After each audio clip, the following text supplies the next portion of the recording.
JRCM ಎಲ್ರಿಗೂ ನಮಸ್ತೆ. ನಾನು ಆದ್ಯಾ ದೇವೇಗೌಡ. ರೂಪಾಂತರನ ಯಾತ್ರಾನಲ್ಲಿ ಕೀಸೋಲ್ ಕೌಂಟರ್ ಕೂಡ ಇತ್ತು. ಕೀಸೋಲ್ ಡ್ರೆಸ್ಸಸ್, ಕೀಸೋಲ್ ಸ್ಯಾರಿ ಅಲ್ಲ, ಇದು RCM ಸ್ಯಾರಿ ನಿಮ್ಗೆಲ್ಲ ಇಲ್ಲಿ ವಿಸಿಬಲ್ ಇದೆ. ತುಂಬಾ ಚೆನ್ನಾಗಿದೆ.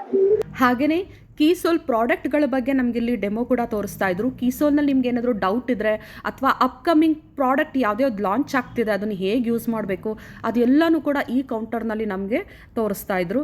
ಹಾಗೆಯೇ ಕೀಸೋಲ್ದು ಥೀಮ್ ಏನು, ವುಮೆನ್ ಎಂಪವರ್ಮೆಂಟ್, ಅದು ನಮ್ಮ ಕೀಸೋಲ್ ಥೀಮ್. ಅದನ್ನು ಯಾವ ರೀತಿ ನಾವು ಡೆವಲಪ್ ಮಾಡ್ಕೊಳ್ಬೇಕು, ಅದನ್ನು ನಾವು ಹೇಗೆ ಅಳವಡಿಸ್ಕೊಳ್ಬೇಕು ಅನ್ನೋದಕ್ಕೆ ಇಲ್ಲಿ ಒಂದು ಡಿಸ್ಪ್ಲೇ ಬೋರ್ಡ್ನ ಕೂಡ ಇಟ್ಟಿದ್ರು. ಸೊ ಬಹಳಷ್ಟು ಇನ್ಫಾರ್ಮೇಷನ್ ಇತ್ತು, ಬಹಳಷ್ಟು ಅಟ್ರಾಕ್ಷನ್ ಕೂಡ ಇತ್ತು. ಕೀಸೋಲ್ ಅದ್ರ ಜೊತೆಗೆ ಪ್ರಾಡಕ್ಟ್ಸ್ ಇಲ್ಲೆಲ್ಲ ಕಾಣಿಸ್ತಾ ಇದೆ ಪ್ರತಿಯೊಂದನ್ನು. ಅಂಡ್ ಲೈವ್ ಮೇಕಪ್ ನಡೀತಾ ಇದೆ ಅಲ್ಲಿ.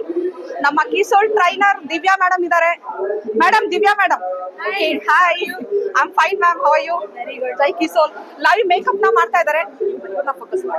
ನಮ್ಮ Keysoul trainer Divya ma'am live makeup ನ ಮಾಡ್ತಾ ಇದ್ದಾರೆ. ಇಲ್ಲಿ ಒಬ್ರು ಡಿಸ್ಟ್ರಿಬ್ಯೂಟರ್ ಇದ್ದಾರೆ, ಅವರು ಮೇಕಪ್ ಮಾಡಿಸ್ಕೊಳ್ಳೋದಕ್ಕೆ ರೆಡಿ ಆಗಿದ್ದಾರೆ. Ma'am, how do you feel ma'am? Very nice, very exciting. ಜನಕ್ಕೆ ಮೇಕಪ್ ಮಾಡಿದ್ರಿ ಬೆಳಗ್ಗೆಯಿಂದ? ಆಯ್ತು, ಈಗಿನ ಜಸ್ಟ್ ಇವಾಗ ಸ್ಟಾರ್ಟ್ ಆಗಿದ್ದು ಪ್ರೋಗ್ರಾಮ್. ಒಂದು 3-4 ಮೆಂಬರ್ಸ್ ಆಗಿದೆ. ಯಾರಾದ್ರೂ ಮೇಕಪ್ ಮಾಡಿಸ್ಕೊಂಡವ್ರು ಇದಾರಾ ಇಲ್ಲಿ? ಇಲ್ಲೇ ಒಬ್ರು ಇದ್ದಾರೆ, ಇನ್ನೊಬ್ರು ಆ ಕಡೆ ಹೋಗಿದ್ದಾರೆ ಸಪೋರ್ಟಿಗೆ. ಬನ್ನಿ ಮ್ಯಾಮ್, ಇಲ್ಲಿ ಒಬ್ರೆ ನಿಮ್ಮ ಇಲ್ಲಿ ಬನ್ನಿ. ಮೇಕಪ್ ಮಾಡಿಸ್ಕೊಂಡ್ರಿ, ನಿಮ್ಮ ಹೆಸರು ಹೇಳಿ ಫಸ್ಟ್. ಸುಗಂಧ ಕಾಂಬ್ಳೆ. ಎಲ್ಲಿಂದ ಬಂದಿದ್ದೀರಾ? ಬೆಳಗಾವಿಯಿಂದ ಬಂದೇವು. ಬೆಳಗಾವಿಯಿಂದ ಬಂದಿದ್ದೀರಾ. ಮೇಕಪ್ ಮಾಡಿಸ್ಕೊಂಡಿದ್ದೀರಾ, ಹೇಗ್ ಅನ್ಸಿದೆ ನಿಮ್ಗೆ? ಚೆನ್ನಾಗಿದೆ, ಚೆನ್ನಾಗಿದೆ, ಬ್ಯೂಟಿಫುಲ್ ಆಗಿ ಕಾಣಿಸ್ತಾ ಇದ್ರಾ? ಇದಕ್ ಮುಂಚೆ ಯಾವತ್ತಾದ್ರೂ ಮೇಕಪ್ ಮಾಡ್ಕೊಂಡಿದ್ರಾ? Okay okay. ಅಲ್ಲ, ಕೀಸೋಲ್ ಪ್ರಾಡಕ್ಟ್ ಇಂದ ರೆಗ್ಯುಲರ್ ಆಗಿ ಮಾಡ್ತಾ ಇದ್ದೀರಾ? ಹೇಗಿದೆ ಪ್ರಾಡಕ್ಟ್? ಹೇಗಿದೆ? ತುಂಬಾ ಚೆನ್ನಾಗಿದೆ. Okay, thank you ma'am, thank you.